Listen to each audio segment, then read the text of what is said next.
Hello students, आज का जो टॉपिक हमारा है डिस्कशन का इंटरफेरेंस ऑफ लाइट। जब भी दो सोर्सेज आपस में सुपर इम्पोज करेंगे, कंडीशन ये है कि सोर्सेज कोहेरेंट होने चाहिए। तो वहाँ पर उनकी एनर्जी का एक दोबारा से रीअरेंजमेंट या इंटेंसिटी का दोबारा से डिस्ट्रीब्यूशन हो जाएगा और उससे जो पैटर्न मिलेगा उस पैटर्न को इंटरफेरेंस पैटर्न कहते हैं और इस फिनोमिना को इंटरफेरेंस कहते हैं। Whenever two waves superimpose, an intensity distribution is obtained called interference pattern. तो अब ये देखिएगा, the point where resultant energy increases, crust के ऊपर क्रस्ट गिरेगा तो आपको पता है कि वहाँ पर ब्राइटनेस मिलेगी। क्रस्ट के ऊपर ट्रफ गिरेगा तो सुपर पोज प्रिंसिपल के according plus a minus a that is equal to zero, amplitude zero अगर हो गया तो intensity is directly proportional to amplitude square, तो वहाँ पर आपको क्या मिल जाएगी, डार्कनेस मिल जाएगी। The point where resultant energy increases, the crust falls on crust or trough falls on trough, produces a resultant wave of maximum amplitude called maxima. इसको आप कंस्ट्रक्टिव इंटरफेरेंस भी कह सकते हैं। तो क्रस्ट के ऊपर क्रस्ट और ट्रफ के ऊपर ट्रफ मिले गिर जाएगा अगर दो सोर्सेज का, दो वेव्स का, या कह दीजिए कि दो वेव फ्रंट्स का, तो वहाँ पर जो इंटरफेरेंस पैटर्न है वो कंस्ट्रक्टिव इंटरफेरेंस पैटर्न कहलाएगा। ब्राइटनेस आपको मिलेगी और इसको हम कई बार मैक्सिमा के नाम से भी जानते हैं। नेक्स्ट जो है, इफ़ क्रस्ट फॉल्स और ट्रफ और वाइस वर्सा, अगर क्रस्ट ट्रफ के ऊपर गिर जाए या फिर ट्रफ क्रस्ट के ऊपर गिर जाए तो वो आपका इंटरफेरेंस डिस्ट्रक्टिव इंटरफेरेंस कहलाएगा और इसको कई बार हम मिनिमा से या जो हमें डार्क फ्रिंज मिलती है वहाँ से रिप्रेजेंटेशन हम इसकी लेते हैं।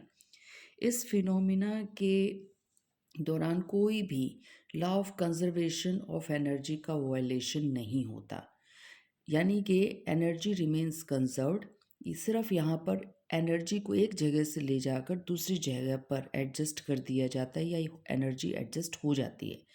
During this phenomena there is no violation of law of conservation of energy, that is energy remains constant. There is only a redistribution of energy. तो कोई भी आइसोलेटेड सिस्टम अगर है तो उसकी एनर्जी हमेशा क्या रहेगी, आपकी कंजर्व्ड रहेगी।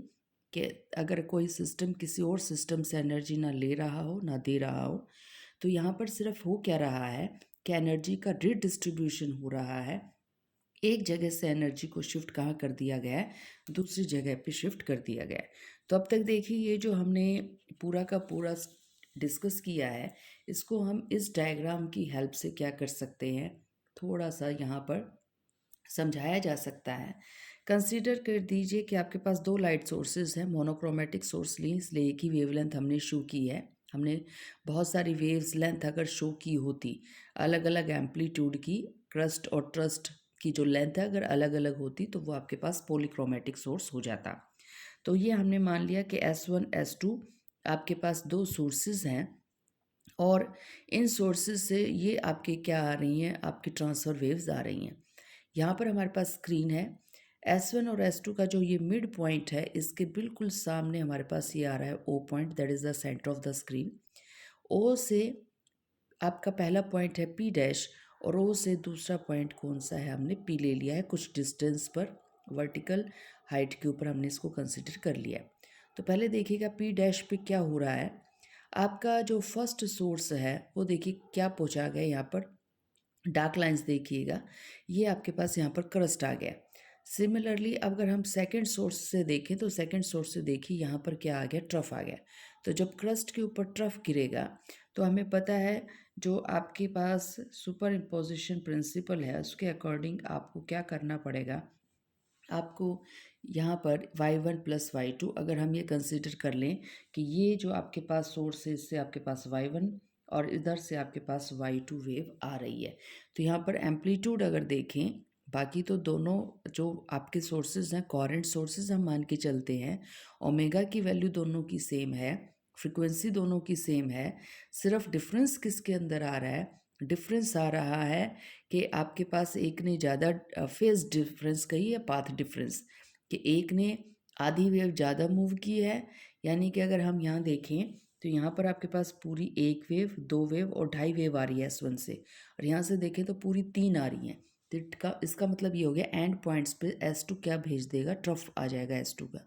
तो plus a minus a, plus a for the amplitude of the crust, minus a the amplitude of the trough. Total अगर आप करेंगे तो that will be equal to zero. Amplitude अगर ज़ीरो आ जाए तो intensity is directly proportional to the square of the amplitude. तो आपके पास जब ए ही ज़ीरो आ गया तो आई की वैल्यू भी ज़ीरो हो जाएगी। तो पी डैश पर आपको क्या मिल जाएगा, यहाँ पर मिनिमा मिल जाएगा, डार्क पोजीशन या डार्क फ्रिंज आपको मिल जाएगी। यानी कि आपके पास जो है, अगर इसको स्क्रीन अगर हम कुछ इस तरह से कंसीडर कर लें कि ये हमारी स्क्रीन है, तो हमारे पास ये कंसीडर कर लीजिए कि इस तरह से हमारी स्क्रीन है, यहाँ पर हमारी रेज आके लग रही हैं। तो इस पॉइंट के ऊपर हमें क्या मिल जाएगी, यहाँ पे पी डैश के ऊपर हमें डार्कनेस नज़र आएगी। सिमिलरली मैक्सिमा देखिए, मैक्सिमा हमें यहाँ पर किस तरह से मिलेगा। मैक्सिमा के लिए होना क्या चाहिए, क्रस्ट के ऊपर क्रस्ट और ट्रफ के ऊपर ट्रफ होल करे। तो अगर आप डॉटेड लाइन देखें तो आपका S1 जो है यहाँ पर क्रस्ट पहुँचा रहा है, तो S2 भी यहाँ पर क्रस्ट पहुँचा रहा है। तो पर आपको ओवरलैपिंग जो हो रही है आपकी वेव्स की, वो हमें यहाँ पर ब्राइट फ्रिंज दे जाएंगे, यानी कि ब्राइट पॉइंट दे जाएंगे, यानी कि मैक्सिमा हमें यहाँ पे मिल जाएगा। इंटरफेरेंस में क्या क्या चीज़ें हमें देखनी है, क्या क्या क्या किस तरह से फ्रिंजेस बनती हैं, कॉरेंट सोर्सेज में ही क्यों बनती है, सेम कॉरेंट में भी सेम सोर्स से ही दोनों सोर्सेज ऑब्टेन क्यों किए जाएं, क्या क्या वहाँ पर हमें दिक्कतें आएंगी। तो ये थोड़ा सा यहाँ पर हम डिस्कस करेंगे। फर्स्ट सोर्स की वजह से जो वेव हमें मिल रही है उसको हमने साई1 से रिप्रेजेंट कर दिया, and we very well know that these are point source. और पॉइंट सोर्सेज स्फेरिकल वेव्स मिलती हैं, और स्फेरिकल वेव्स को हम कुछ इस तरह से इंडिकेट करते हैं। A1 डैश कांस्टेंट है, डिवाइडेड बाय R1 उस स्फीयर की रेडियस है, कोस ऑफ के डायरेक्शन ऑफ प्रोपगेशन है, R1 रिप्रेजेंट करता है किस एक्सिस के अलोंग हमारी वेव मूव कर रही है, omega is the angular frequency of the wave at any time t। Angular frequency same रहेगी, और हम ये जो पोजीशन डिस्कस कर रहे हैं R1 वो किसी टाइम t के ऊपर देख रहे हैं। तो स्फेरिकल वेव है, इसलिए इसको इस तरह से हमने रिप्रेजेंट कर दिया है। थोड़ा सा चेंज हम और भी कर सकते हैं। ये A1 डैश अपॉन R1, ये भी एक कांस्टेंट है, ये भी एक कांस्टेंट है गिवन टाइम के ऊपर R1 क्या रहेगा, कांस्टेंट रहेगा। तो इसको हमने A1 से ही रिप्रेजेंट कर दिया। तो हमारी ये स्फेरिकल वेव की जो इक्वेशन है A1 डैश अपॉन R1, इसको हमने पूरे को ही A1 से रिप्रेजेंट कर दिया। तो ये कुछ आपके पास इस तरह से आ जाएगा। तो हमने साई1 जो आपकी फर्स्ट वेव है, इसको हमने कुछ इसी तरह से कोस का फंक्शन से ही इंडिकेट किया है। नेक्स्ट देखिए, सेकंड वेव हमारे पास है, और सेकंड वेव को हमने रिप्रेजेंट कर दिया है साई2 से।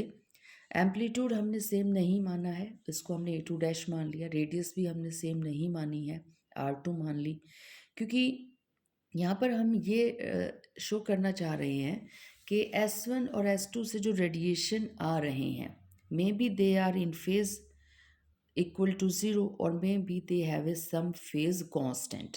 अगर उनका फेज कांस्टेंट जो है वो ज़ीरो है तो R1 is equal to R2 हो जाएगा हमारा। लेकिन अगर नहीं है तो R1 और R2 आपका सेम नहीं होगा। यहाँ पर भी हमने A2 डैश अपॉन R2 जो कि कांस्टेंट है गिवन टाइम पर, उसको A2 से रिप्रेजेंट कर दिया है। तो ये हमारी सेकेंड वेव को हम इस तरह से रिप्रेजेंट कर सकते हैं। यहाँ आपके पास जब इंटरफेरेंस करवाते हैं तो दो सोर्सेज की रिक्वायरमेंट है। तो दो सोर्सेज हमने S1 S2 कंसीडर कर लिए अभी, जिनको हम साई1 और साई2 वेव्स से इंडिकेट कर रहे हैं।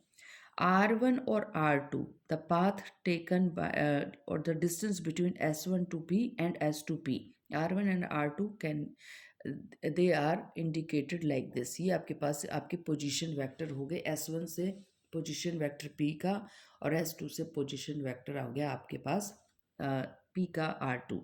अब देखिएगा R2 माइनस R1, अगर हम ऊपर वाली फिगर से ही ध्यान में देखें तो R1 is the path covered by S1 to P, R2 is the path covered by R2 to P। तो हमारे पास ये क्या हो जाएगा, पाथ डिफरेंस हो जाएगा कि R2 और R1 में कितने डिस्टेंस ट्रेवल्ड का डिफरेंस है। R2 ज़्यादा डिस्टेंस ट्रेवल कर रहा है P तक, R1 कम डिस्टेंस ट्रेवल कर रहा है तो R2 minus R1 that will give us the path difference, ये हमें पाथ डिफरेंस दे जाएंगे, जिसको हम कई बार इस तरह से डिनोट कर देते हैं। तो it is the difference between the distance travelled by these two waves. उसके बाद देखिएगा, अगर पाथ डिफरेंस आया है तो क्रस्ट के ऊपर क्रस्ट, क्रस्ट के ऊपर ट्रफ, या क्रस्ट के ऊपर आधा क्रस्ट, या कुछ भी हो सकता है, वहाँ पर हम इसको इंडिकेट कर सकते हैं with the help of phase difference. तो ये हमारा के आर टू माइनस के आर वन है। के रिप्रेजेंट द प्रोपगेशन कांस्टेंट, जिसको के को आप 2 पाई अपॉन लैम्डा से भी रिप्रेजेंट करते हैं। तो हमने क्या किया, यहाँ से के को कॉमन निकाल दिया, R2 माइनस R1, ये क्या है आपका पाथ डिफरेंस है। के को कैसे रिप्रेजेंट करते हैं, 2 पाई अपॉन लैम्डा, इनटू में क्या हो गया पाथ डिफरेंस। तो इसको हम 2 पाई और डेल्टा और लैम्डा से रिप्रेजेंट कर सकते हैं, जहाँ पर ये जो डेल्टा है ये किसका रिप्रेजेंटेशन है, this is your path difference. इसको आप कुछ इस तरह से अलग तरह से भी समझ सकते हैं। कंसीडर कर लीजिए कि आप जानते हैं कि आपका कितना पाथ डिफरेंस कितनी फेज डिफरेंस के इक्वल है। तो अगर हम ये कह दें लैम्डा पाथ डिफरेंस जब था तो फेज डिफरेंस कितने का आ रहा था, वेव कितनी आगे चल रही थी, 2 पाई से, एक वेव फालतू जा रही थी दूसरे सोर्स की। अगर यूनिट लेंथ पाथ लेंथ से अगर आप माने तो 2 पाई अपॉन लैम्डा हो जाएगा। लेकिन हमारा जो पाथ डिफरेंस था वो था R2 माइनस R1। तो इससे हमें कितना फेज डिफरेंस मिल जाएगा, इससे हमें जो फेज डिफरेंस मिलेगा, एंगल में जो डिफरेंस होगा दोनों वेव की, वो आपके पास ये हो जाएगा। और इसी को हम किससे रिप्रेजेंट कर रहे हैं, इसी को हम फाई से रिप्रेजेंट कर रहे हैं। This is nothing, this is your phi. तो पाथ डिफरेंस अगर पता हो तो हमें फेज डिफरेंस का हमें पता चल जाता है। नेक्स्ट देखिएगा कि ये जो हमारा फाई है वो हमारा क्या है, फेज डिफरेंस है, the difference in the phase angles of the two waves with sound waves. Sound waves के साथ ज़्यादा दिक्कत इंटरफेरेंस फिनोमिना में नहीं आती। सोचिएगा आपके पास एक रूम है, होमोजीनियस मीडियम है, आइसोट्रॉपिक मीडियम है, और इस रूम के अंदर आप एक जगह पर खड़े हैं और उससे आपके जहाँ आप खड़े हैं वहाँ से आपने इक्वी डिस्टेंस दो साउंड सोर्सेस एक ही फ्रिक्वेंसी के एक ही टाइम के ऊपर ऑन कर दिए हैं, यानी कि साउंड वेव्स आपके दोनों सोर्सेज से एक ही टाइम के ऊपर और एक ही फ्रिक्वेंसी की निकल रही है। तो आप जहाँ खड़े हैं हो सकता है वहाँ पर आपका जो है कंस्ट्रक्टिव इंटरफेरेंस हो जाए, आपको आवाज़ सुनाई दे। आप अगर थोड़ा सा गर्दन को लेफ्ट या राइट घुमा देंगे तो हो सकता है, और ये काम एक कान बंद करके कीजिएगा, क्योंकि ये भी पॉसिबल है कि इंटरफेरेंस की का जो कंस्ट्रक्टिव और डिस्ट्रक्टिव इंटरफेरेंस हो रहा है वो हमारे उनके बीच में उतना ही डिफरेंस हो जितना कि आपके इन बिटवीन 2 ईयर्स है। तो एक कान पर अगर कंस्ट्रक्टिव इंटरफेरेंस हो रहा है, दूसरे पर अगर डिस्ट्रक्टिव इंटरफेरेंस हो रहा है, तो our brain can't find out कि कौन से कान से आवाज़ आ रही है, हमें तो आवाज़ सुनाई देगी। तो अगर हम एक कान को ब्लॉक कर ले, एक ईयर को ब्लॉक कर ले, then we will get sound at one position, and if we bend our neck in left and right direction we find out there is no sound in the another direction. So sound waves में interference can be observed without much difficulty because the two interfering waves maintain a constant phase relationship.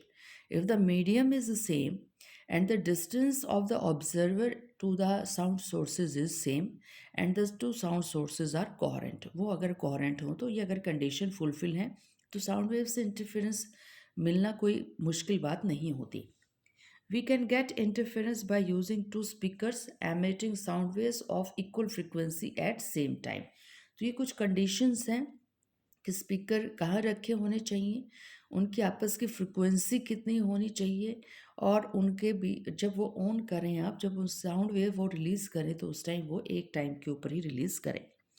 लेकिन light waves के अंदर थोड़ी सी दिक्कत आती है, but in light waves due to very process of emission. अब light waves में जो होता है ऑर्डनरी सोर्स, अगर हम कन्वेंशनल सोर्सेज जैसे ट्यूबलाइट्स हैं, हमारी बल्ब्स हैं, अगर उनको हम देखें तो वहाँ पर आपका जो है स्टिमुलेटेड एमिशन की बजाय स्पॉन्टेनियस एमिशन होता है। इट मीन्स एक इलेक्ट्रॉन जब हायर लेवल से लोअर पे जंप करेगा, एक इलेक्ट्रॉन पहले निकाल रेडिएशन एमिट कर रहा है, दूसरा इलेक्ट्रॉन थोड़ी देर के बाद कर रहा है, तीसरा इलेक्ट्रॉन थोड़ा लेट जंप कर रहा है। तो वहाँ पर आपका जो एमिशन का प्रोसेस है, due to which we are not getting continuous type of radiation. तो two independent sources can't get interference, ये भी दिक्कत आती है वहाँ पर। आप सोच के देखिए, दो बल्ब आपने ऑन कर दिए, पहले बल्ब में जो आपके इलेक्ट्रॉन्स हैं वो अपना टाइम लेके जंप कर रहे हैं हायर लेवल से लोअर लेवल, क्योंकि रेडिएशन या लाइट वेव्स तो तभी प्रोड्यूस होंगी जब आप एक्साइटेड लेवल से या हायर एनर्जी लेवल से इलेक्ट्रॉन्स जंप करेंगे लोअर एनर्जी लेवल्स पे। दूसरे सोर्स ने अभी शुरुआत की ही नहीं है, तो यहाँ पर जो इंटरफेरेंस, और ये भी हो सकता है ठीक है स्टार्टिंग में हमारा तुक्का लग गया, दोनों इकट्ठे जंप कर गए इलेक्ट्रॉन, और आपको एक ही टाइम पे रेडिएशन हो भी सेम फ्रिक्वेंसी के और सेम जो है आपके कांस्टेंट फेज के मिल गए आपको। लेकिन फर्स्ट इलेक्ट्रॉन तो जंप कर गया फर्स्ट में से, लेकिन अब सेकंड इलेक्ट्रॉन जब जंप करेगा तो हो सकता है कि फर्स्ट सोर्स का जो सेकंड इलेक्ट्रॉन है और जो सेकंड सोर्स का सेकंड इलेक्ट्रॉन है एक ही टाइम के ऊपर जंप ना करे, तो वहाँ पर आपको सेम फेज के अंदर मुश्किल हो जाएगा ये मिलना, आपको इंटरफेरेंस पैटर्न मिलना। So in interference wave from single wave are obtained so that constant phase difference can be obtained. अब ये देखिए ये क्या कहा जा रहा है, हम दो अलग अलग सोर्सेज लेने की बजाय एक ही सोर्स से क्या कर सकते हैं, तो सोर्सेज ऑब्टेन कर सकते हैं। यंग्स डबल स्लिट एक्सपेरिमेंट के अंदर यही हुआ था। तो सिंगल वेव लीजिए, इस सिंगल वेव को दो स्लिट्स में से पास कर दीजिए, तो जो दो स्लिट्स होंगी दे will behave like a source, वो आपके पास पॉइंट सोर्स का काम करेंगे हैगन्स प्रिंसिपल के फर्स्ट पॉइंट के अकॉर्डिंग। तो आपके सिंगल वेव से, और वो जो सिंगल वेव है तो आपको सिंगल सोर्स से ही मिल जाएगी, तो सिंगल सोर्स जैसा बिहेव करेगा वैसा ही S1 करेगा, वैसा ही S2 करेगा। Then the coherent sources, all the condition for the coherent sources are implemented, तो आपकी वहाँ पर पूरी फुलफिल हो रही हैं। तो यहाँ पर आपके पास दो मेथड हैं ये चीज़ अचीव करने के। कौन सी चीज़ अचीव करने के? Interference from a single source. तो single wave are obtained so that constant phase difference can be obtained. It can be achieved by two methods. First method is division of wavefront and second method is division of amplitude. तो देखिए किस तरह से division of wavefront और division of amplitude से एक source से हमको दो सोर्सेज मिल जाएंगे। तो फर्स्ट केस देखिएगा डिवीजन ऑफ वेवफ्रंट, वेवफ्रंट को डिवाइड करके दो सोर्सेज कैसे मिलेंगे। ये फिर मेथड जो है डिवीजन ऑफ वेवफ्रंट का, ये इंटरफेरेंस में यूज़ किया जाता है। तो हमारे पास यहाँ पर कोई लाइट सोर्स था, हमने इसको एस डैश नाम दे दिया है और हमने एस डैश को एक स्लिट में से पास करवा दिया है। ये आपके पास एक हार्डबोर्ड है, हार्डबोर्ड में हमने एक छेद कर रखा है, तो ये आपके पास हो गया point source and this point source is going to produce spherical waves. तो ये स्फेरिकल वेव्स आ गई हैं और ये स्फेरिकल वेव्स देखिए टाइम के साथ रेडियस इंक्रीज करती चली गई है और यहाँ तक पहुँच गई हैं। यहाँ पर फिर हमने क्या कर रखा है, यहाँ पर हमने एक फिर हार्डबोर्ड लगा रखा है। तो हमारी जो स्फेरिकल वेव्स आ रही हैं तो इन दो पॉइंट्स के ऊपर, ये कंसिडर कर लीजिए हमारे पास हार्डबोर्ड है, इन दो पॉइंट्स से ही पास होंगी। तो ये दो पॉइंट्स कौन से हैं आपके? S1 और S2। Now S1 and S2 behave like the point sources, ये स्फेरिकल वेव्स एमिट करना स्टार्ट कर देगा। तो यहाँ पर हमने जो लगाए हैं ये दो स्लिट्स, ये आपके कुछ इस तरह से हैं। S1 यहाँ लगा हुआ है, यहाँ से रेडिएशंस निकाल देगा। ये हमारा S2 लगा हुआ है, ये अब S1 और S2 लगे हुए हैं। तो हमारे जो रेडिएशन S ने निकाले थे they are going to pass through this board, और इसमें दो आपके पास स्लिट्स हैं तो वो जाएंगे। अब देखिए S1 और S2 का बिहेवियर अलग अलग तो होगा नहीं, क्योंकि ये मिल कहाँ से रहे हैं आपको? S से। तो S में इलेक्ट्रॉन चाहे ऊपर से नीचे पहले जंप करे, आगे पीछे जंप करे, फर्स्ट इलेक्ट्रॉन सेकंड से, सेकंड इलेक्ट्रॉन थर्ड से, S1 और S2 पर जो पैटर्न पहुंचेगा वो तो सेम पहुंचेगा। तो they will behave like coherent sources always.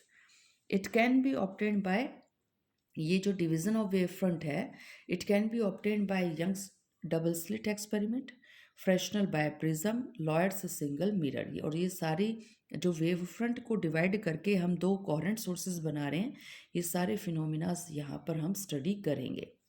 उसके बाद जो सेकंड डिवीज़न है वो डिवीज़न है आपके पास एम्पलीट्यूड का, यानी कि अब एक सोर्स से दो सोर्सेज बनाने हमने, और दोनों सोर्सेज का फेज डिफरेंस सेम या कांस्टेंट होना चाहिए और दोनों की फ्रिक्वेंसी सेम होनी चाहिए। तो देखिए कैसे करेंगे। A beam is divided at two और more reflecting surfaces and reflected beams interference. अब ये देखिए कैसे हो रहा है। हमारे पास यहाँ से जो लाइट आ रही है, ये जो हमारी लाइट आ रही है एक सोर्स से आ रही है, तो यहाँ पर कह दीजिए कि ये ऐसे सोर्स से आ रही है।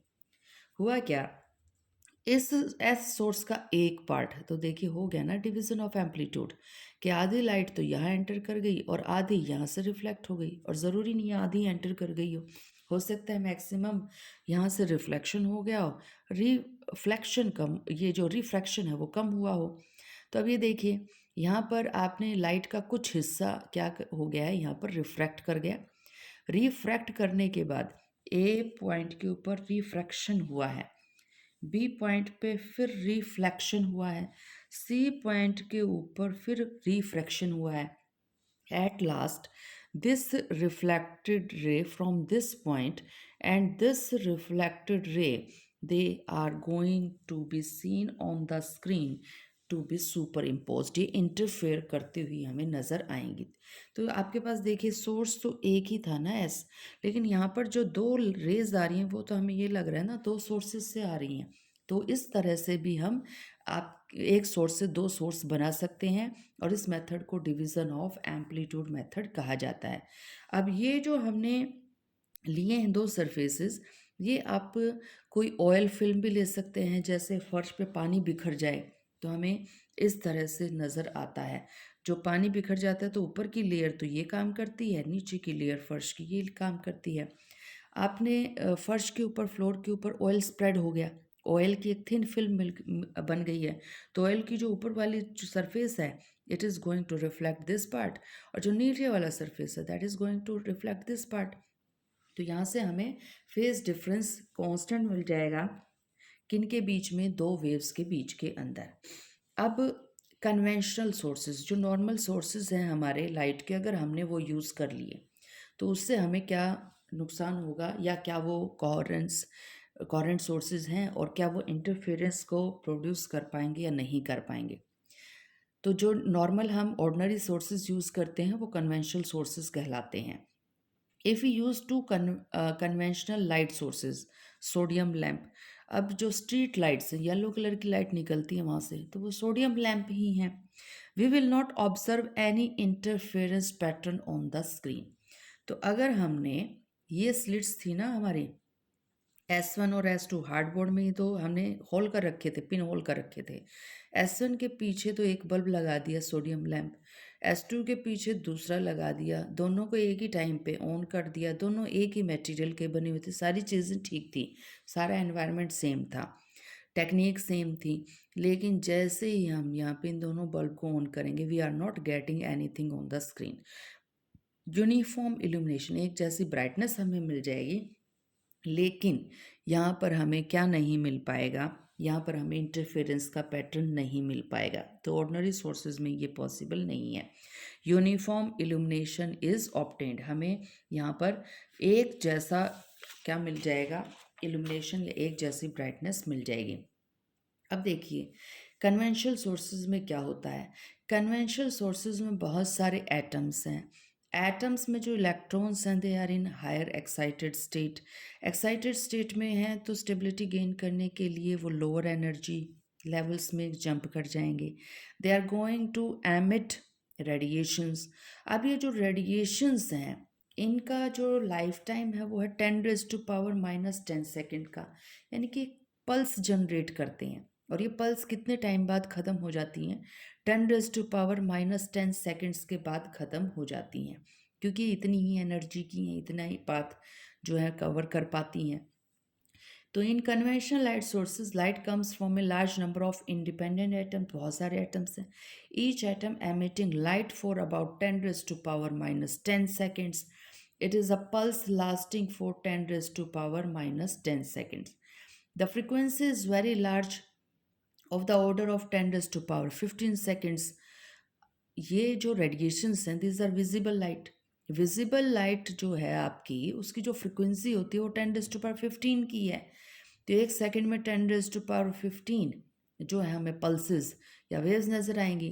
तो एक तो पहली बात, पल्स बन बहुत छोटी रही है, 10 raise to power minus 10 second की बन रही है, और इस पल्स में 10 रेज़ टू पावर 15 वेव्स हैं। इवन इन सिमिलर कंडीशन सारे एटम इकट्ठे इलेक्ट्रॉन जंप करवा रहे हैं, हम फिर भी जो वेव्स हैं वो फेज में नहीं आती। Even in similar condition all atoms not emit at same time, waves at same time. कितनी सिमिलर कंडीशन दे दो, नहीं हो पाएगा कि एक टाइम के अंदर ही पल्स जनरेट हो जाए। तो waves are not in phase, phase में नहीं है। तो अब ये देख लीजिए, ये मान लिया हमने कि हमारे पास बहुत सारे एटम्स थे, इस एटम ने यहाँ अपनी पल्स जनरेट कर दी, अभी इसकी ख़त्म हुई नहीं थी, इसने स्टार्ट कर दी, अभी इसकी ख़त्म हो चुकी थी, इसने यहाँ से स्टार्ट कर दी, इसने यहाँ से स्टार्ट नहीं की। तो ये जो आपके पास मिल रहा है, तो ये जो आपकी सारी की सारी वेव्स को अगर हम देखें, तो पहली बात तो इनका टाइम पीरियड ही बहुत कम है, 10 raise to power minus 10 second का। उसके बाद एक वेव के अंदर, एक सेकंड के अंदर इसमें जो पल्सेस बन रही हैं, वेव्स बन रही हैं, वो कितनी बन रही है, 10 रेज़ टू पावर 15 बन रही हैं। तो ये फ्रिक्वेंसी भी बहुत हाई है, तो चांसेस फिर कम हो जाते हैं, इनके फेज में होने की फ्रिक्वेंसी बहुत ज़्यादा है। तो hence light from S1 S2 will be in phase for 10 raise to power minus 10 second. मान लो कि ये मान भी लें कि पहले वाले एटम ने और दूसरे वाले एटम ने बराबर एक ही टाइम के ऊपर पल्स जनरेट कर दी, तो ये दोनों कब तक रहेंगी फेज के अंदर, जब तक ये दोनों पल्स हैं। और ये दोनों पल्स कब तक हैं, 10 raise to power minus 10 second तक। इंटरफेरेंस तो मिल जाएगा, ये 10 raise to power minus 10 second में इंटरफेरेंस ख़त्म भी हो जाएगा। उसके बाद मान लो कि ये दोनों पल्सेस हमें मिल गई, ये फिर फेज़ में आ गई, फिर हमें मिल जाएगा। लेकिन जहाँ पर पहले हमें ब्राइटनेस मिली थी, ज़रूरी थोड़ी है वहीं पर ब्राइटनेस हमें मिल जाए। जहाँ पर पहले हमें डार्कनेस मिली थी, ज़रूरी थोड़ी है वहीं डार्कनेस मिल जाए। तो may be possible, may not be possible. तो जो इंटरफेरेंस पैटर्न है, that is going to change rapidly. वो बहुत जल्दी जल्दी चेंज हो रहा होगा। कितने टाइम में, billionth of a second, 10 raise to power 5, 10 raise to power 6 seconds के अंदर दिखाई देगा, नहीं देगा, दिखाई देगा, नहीं देगा, कुछ इस तरह का फिनोमिना हमें वहाँ पर स्क्रीन के ऊपर मिल रहा होगा। अब ये चीज़ हमारी आई जो है वो नोटिस नहीं कर पाती। I can notice the intensity change happens in 1/10 of the second. 1/10 raise to power 5 या 6 नहीं है यहाँ पे, 1/10 तो बहुत बड़ी यूनिट हो जाती है टाइम की, as compare to 1 raise to power 1 divided by 10 raise to power 6। तो इसको के साथ दिक्कत है, आई तो ये नोटिस कर ही नहीं पाएगी। So we see a uniform intensity on the screen. तो इसी वजह से हमें स्क्रीन पर यूनिफॉर्म इल्यूमिनेशन दिखाई देता है। Hence two independent sources don't have any fixed relationship. इनके बीच में कोई फिक्स रिलेशनशिप नहीं है। कोई एटम किस टाइम ही, दूसरा एटम किस टाइम आपके वेव्स जनरेट कर रहा है, कोई फिक्स रिलेशन वहाँ पे नहीं है। तो ये सोर्सेज हमारे कोहेरेंट सोर्सेज हैं नहीं, क्योंकि कोहेरेंट सोर्सेज में तो दो वेव्स के बीच में जो फेज एंगल होता है, जो फेज डिफरेंस होता है, दैट इज़ कांस्टेंट। तो ये सोर्सेज जो ऑर्डिनरी सोर्सेज हैं, जो कन्वेंशनल सोर्सेज हैं, they are not used in interference phenomena. Interference के एक्सपेरिमेंट में इसको हम यूज़ नहीं करते, क्योंकि ये कोहेरेंट सोर्सेज नहीं है। We are not going to obtain the interference pattern, ये इनकोहेरेंट सोर्सेज हैं।